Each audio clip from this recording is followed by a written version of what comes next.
ঐতিহাসিক ফারাক্কা লং মার্চের 50 বছর উপলক্ষে মানববন্ধন অনুষ্ঠিত। ফরিদপুর জেলা প্রতিনিধি। ঐতিহাসিক ফারাক্কা লং মার্চের 50 বছর উপলক্ষে 16 মেকে জাতীয় পানি অধিকার দিবস হিসেবে রাষ্ট্রীয়ভাবে ঘোষণা করার দাবিতে ফরিদপুরে মানববন্ধন অনুষ্ঠিত হয়েছে। আজ শনিবার ফরিদপুর সদর উপজেলার নর্থ চ্যানেল এলাকায় এ মানববন্ধনের আয়োজন করে বিএফএ ফরিদপুর ও এএলআরডি।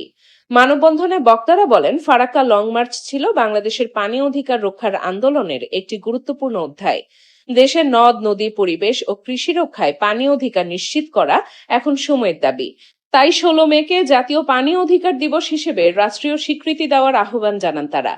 অনুষ্ঠানে উপস্থিত ছিলেন এফডিএর উপদেষ্টা মোহাম্মদ আজহারুল ইসলাম, বিএফএফ এর নির্বাহী পরিচালক আনম ফজলুল হাদিস সাব্বির, বিএফএফ এর প্রশাসনিক ও মানব উন্নয়ন কর্মকর্তা রুমানা ফেরদৌসি, হিসাব কর্মকর্তা আশরাফুন নাহার, কর্মসূচি সংগঠক রুথ রায় সহ নর্থ চ্যানেল ইউনিয়নের নারী কৃষক, স্থানীয় এলাকাবাসী ও গণ্যমান্য ব্যক্তিবর্গ।